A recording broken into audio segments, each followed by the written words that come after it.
Trace Trolko for this Sons of UCF Extra. Inside the venue, the home of UCF Volleyball, the four-time defending American Athletic Conference champions.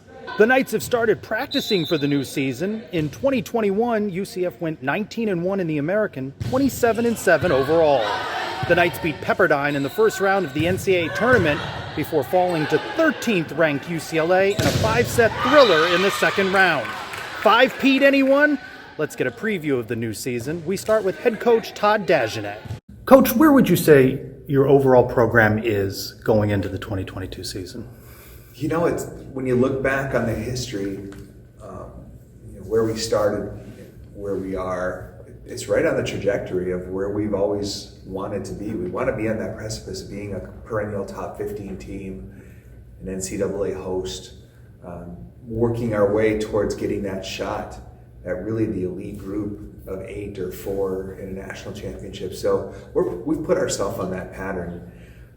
The culture has been fantastic, and that's really more so than the skill work. The culture is what really put us in a position to be where we are right now, in position to hopefully participate really well in the conference in our last year and then move on and fit right into a significant group of teams that are constant NCAA tournament teams. How has your program benefited from being in the American? I think what it did is it gave us a chance to be competitive, gave us a chance to taste winning, gave us a chance to be a target every single night, everywhere we go. And that builds up a mental toughness that you just can't get unless you're that team. We've had some great teams go through here. I mean, there's 3 top 25 teams that cycle through. You look at Houston, you look at Cincinnati, you look at Wichita State, you look at SMU. And we've had to overcome a lot of talented teams to be able to achieve what we achieved. So that kind of preparation gave us the courage and the belief that we could go out there, we could beat an Illinois, we could beat a USC, we could beat an Iowa State, we could beat a Kansas a couple times, Virginia, Florida State, Miami. So that's where we are now, and now it's one thing to beat those teams once. Now you have to go out there and you have to beat them a couple times a year, and you might have to beat them in an NCAA tournament. And I think that's really that's the biggest testament to the team and the chemistry and the work ethic is being in that position. How does that impending move to the Big 12 change the conversation you're having with recruits? Yeah, it changes it pretty significantly, because if you look at the volleyball hotbeds, you look at Illinois, you look at Southern California, you look at Florida, and you look at Texas. And Texas is producing mountains of talent right now. Plus, it's very proximal to other areas like Kansas and Colorado and Missouri. And because of that, it changes the conversation, because now we're competing in a top league in the country. And it could be argued that once all is said and done, it's one of the top 2 leagues in the country, top to bottom. And so now opens the door for Texas kids even more than what we had, with SMU and Houston in the league. Now you add Baylor, you add Texas Tech, all of a sudden those Texas kids who don't want to stay in Texas are coming to Florida. And we've been pretty successful scooping up kids in the center part of the country and even out on the West Coast now, because Texas is not that far of a flight from California. Whereas before it was kind of a deal breaker for recruits. But doors have opened. We've had top recruits in our gym on visits, and then we get the choice if they fit into our chemistry or not. Top kids don't always fit into the chemistry. If they don't fit in the chemistry, they can't come. So we'll take a top 25, a top 30 kid over a top 10 kid if they make us a better team in the locker room. You're focused on your last season in the American, but do you also start to scout ahead and keep an eye on the Big 12 play this coming season? No? Not going to take a single look. Just like, we're playing week 1, we play Syracuse and we play Kansas State. I don't even know what time or when we play the second week.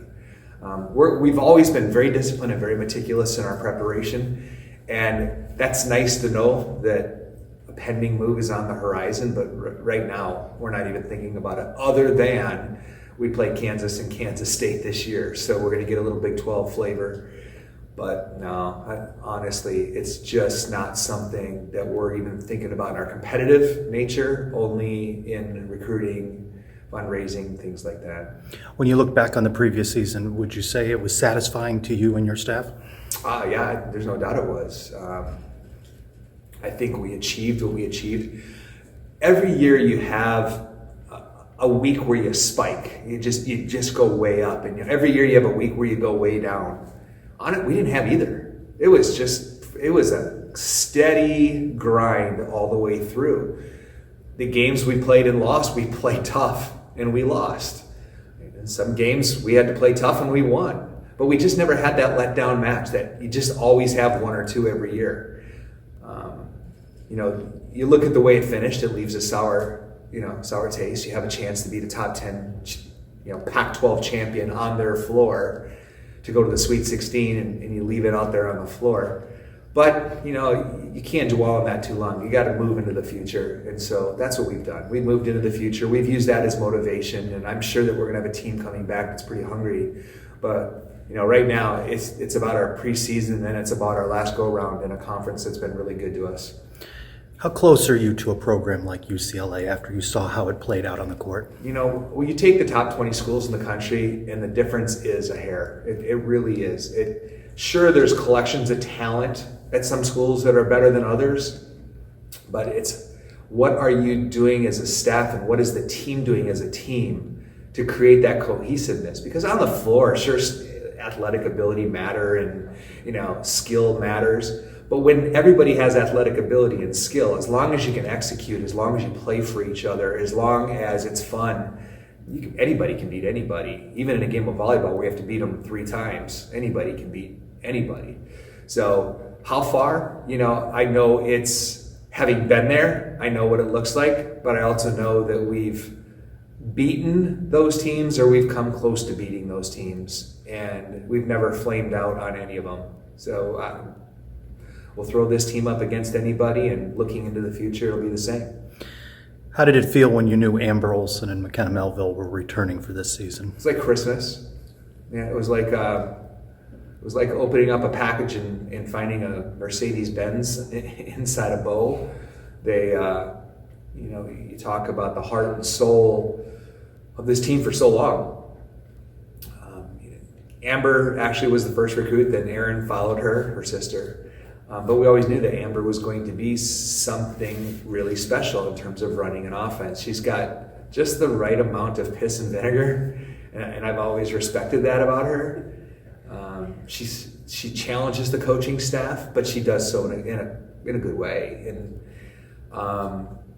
that's the kind of leader you want running your offense. That's your center, that's your quarterback, that's the person that you want running the offense. Is you want somebody that just thinks that she's 6'10" and jumps 12.5 and is willing to gunsling the ball like Aaron Rodgers. And it's that's what we get. Now we get it for 5 years instead of 4. So having her back is a big deal. Not to mention just that, but we have Abby Schomer's waiting in the wings. And Amber is going to work really hard to make sure that Abby's in position to take over what Amber and her teammates have built. So having, way back early on, there was questions if Amber had this, did she have that, did she have this? We didn't have questions. Others did. And others are marveled by what she's become right now. And honestly, we're not, it's exactly what we thought she would be. And that's a testament to her, because she had to go through the hard work to make the transitions and the changes to be who she is now. With McKenna, that's like asking me what it's like to have the best player in the country returning to your team. She goes to the national team tryout, she grades out #1 in the country in the outside hitting position because she can block, she can serve, she can pass, she can play defense, and she can attack too. And so it's pretty comforting knowing that you have such a great player, going to be one of the best in UCF history. We'll wait and see what the stats say, but she's going to be one of the best in UCF history, if not the best.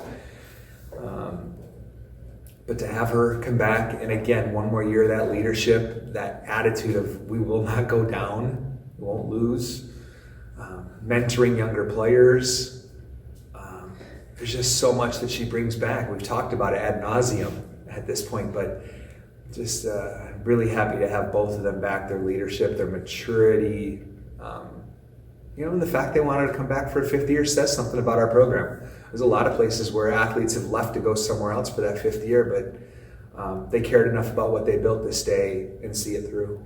How do you make them better? There's in our sport at least, there's not a day you don't get better. You don't get better. You keep getting better until you're 27 or 28 in this sport. And so, we just keep dangling the right, level and bar in front of them and keep having them strive for it. The game on the international level is at such a high level. The game at the collegiate level is maybe 2/3 of that.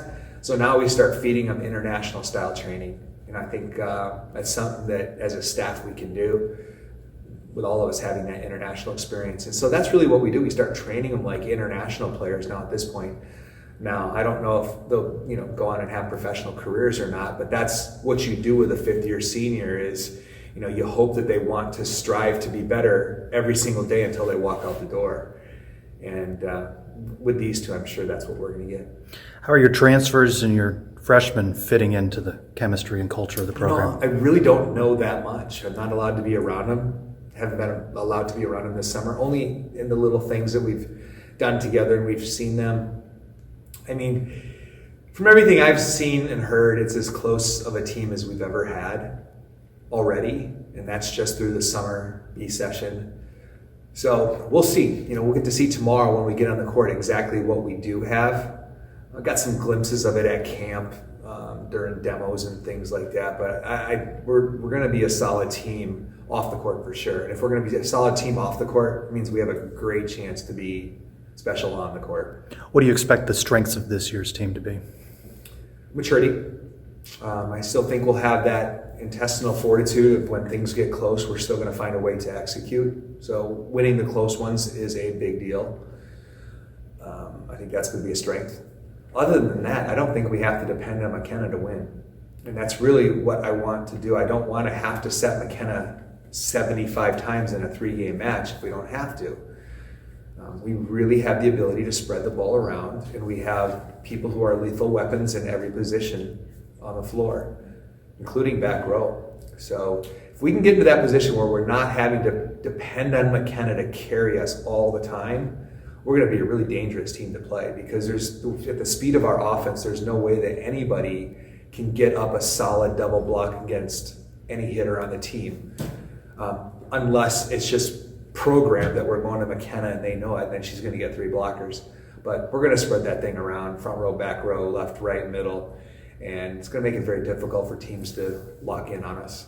Final season in the American, you'd expect to get everybody's best shot. They're going to want to send you out of the league. Yeah, we've been taking their best shot for years. Honestly, that's nothing to us. We actually wear that as a badge of honor, and that's great. Everybody wants to probably knock us, Cincinnati, and Houston off just because, and we're expecting the best from everybody, that we want the best from everybody. It's what makes us better, so we're not going to shy away from anybody in any gym. Doesn't matter. We just got to go out and play and let the cards fall where they fall. What do you expect from Houston and Cincinnati and just the league in general? Yeah, the league's top 4 or 5 teams are as good as any league. It's, things get a little bit muddied in the middle and near the bottom of the conference. Last year we should have had 3 teams in the NCAA tournament, but that didn't happen. We have to be able to build the RPI, and to build the RPI, everybody has to bring a record in the conference, so we're all benefiting off that. So, I don't know how other teams are going to schedule. I know how the teams are scheduling that are trying to win, that are trying to get berths. And hopefully it's a conference that doesn't eat itself by bringing itself down, because us, Houston, Cincinnati, Wichita, SMU at least, are all capable of going to the tournament. Tulane is capable of going to the tournament anytime. We've got probably 6 or 7 teams that could go. But I'd like to see us get 3 at least in our last year in the conference. What do you like about the schedule that you've built? You mentioned a couple of future Big 12 opponents on that schedule. You feel like it's going to have the RPI that you want? I do. We're bringing in Syracuse now. It's a new coach. Going to be a little bit of a newer team than what we thought it was going to be when we scheduled them. But it's still a team in, the ACC. And, I expect them to be trying to prove that they are the Syracuse of old and that they're going to be pretty good. Kansas State is in a bloodbath every year in the Big 12, and I think they're pretty much picked to finish 4th or something like that. So that's an NCAA tournament team in that league. That'd be a great test for us. Then come back home, play Miami again, and they're an NCAA tournament team. They're probably going to be the highest ranked team that will play in the non-conference. And then we're going out. We're playing a bunch of conference champions. Omaha, Lipscomb, Illinois, Chicago. I mean, these are all teams that are winning 20, 25, 27 matches, and they're winning their conference. Those are RPI bonanzas right there. So if we can somehow get a win and play them, that'll really help the RPI heading into the conference. With this mature team you have, do you feel that this is a team that can win a 5th American and have a deep NCAA tournament run? Yeah. I think that's the expectation of the team, is put yourself in a position to win the 5th. And go on, get a seed, and go on into the NCAA tournament and keep putting your best foot forward. So I think it's beyond, wouldn't it be nice, or I hope I think it's let's get out here and do this. And then let's methodically go through our steps, until they say we can't play volleyball anymore. Thanks to the NCAA's COVID competition waiver, Amber Olson and McKenna Melville return for a 5th season. Let's hear now from McKenna, the 2021 AAC Player of the Year. What do you like about UCF? UCF, I think it's a really good family. That's the reason why I chose to be here way back when. And that's the reason why I'm still here. We have such a great family atmosphere. We have a good connection with our teammates. And that's why I'm here. That's why I've chose to be here these past 5 years. And we've built such a great family here. How much deliberation did you go through in deciding to come back? Not much. I knew that I wanted to do a master's program in teaching, and I knew that's something that I wanted to pursue, and UCF had that academically. And then athletically, it gave me another opportunity to be with these girls one more year and to be with my teammates, and I thought that was something very important to me. You're excelling on the court, off the court. How do you balance that as a student athlete? I think that's something you learn at a young age, is how to balance life, academics, my mom always said you have to learn how to juggle and keep all the balls in the air. And I think that's important. I think sometimes you're going to have a ball that slips every once in a while, but how do you get it back up? School's hard, life's hard sometimes, but what can you do for 2.5 hours in the gym is what I've learned of. That's your place to relax, that's your place to have fun. You chose to play volleyball, so go out and have fun doing it. How do you get better at this point? What do you want to work on? I think fine-tuning is one of the biggest things. Working with yourself mentally, physically, and competing with yourself, I think is the biggest thing that I can do right now. How can I make myself 1% better? I know Amber and Claudia will say that working on my line shot and tip is something that I can that's something in the toolbox that is growing. That's what we want to grow. But I think if every student or every athlete of the game could find 1 or 2 things to work on and to grow from, is what's going to make them better, and then it's going to make the team around them just that much better. You hate to end a season on a losing note, but are you proud of what the team accomplished last season and the run that it had in the NCAA tournament? Oh yeah, I think every time we go to the NCAA tournament, we learn something else and we take another piece with us.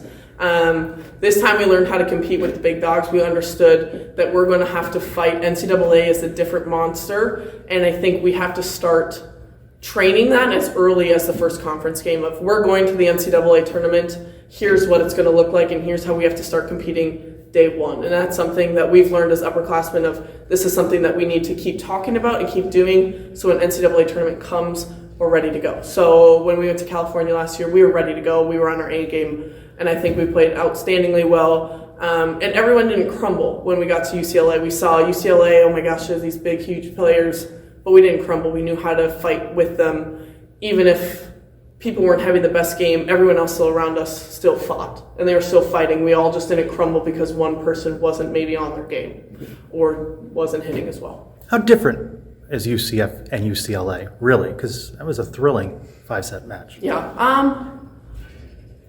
I obviously don't know what happens in their program. I don't know the difference. They are training against 6'7", 6'8" players every single year and every single day at practice. We are slowly getting taller people, but we don't always play against those tall people in practice, and I think that's something, again, that we could learn. So that's maybe something that we learn taking away as these players are super tall, so how are we going to play to win against these taller players? As a hitter, you have to learn how to use your shots more, go off the hands more, to win against these guys.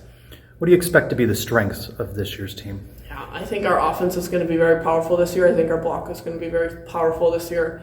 I wouldn't put much past us on the offensive side. That ball's in the air, we can terminate pretty quickly. We got a great defensive group that can stop and read and see what's going on. Our setting group can give us the ball, and we can put the ball away as quickly as possible.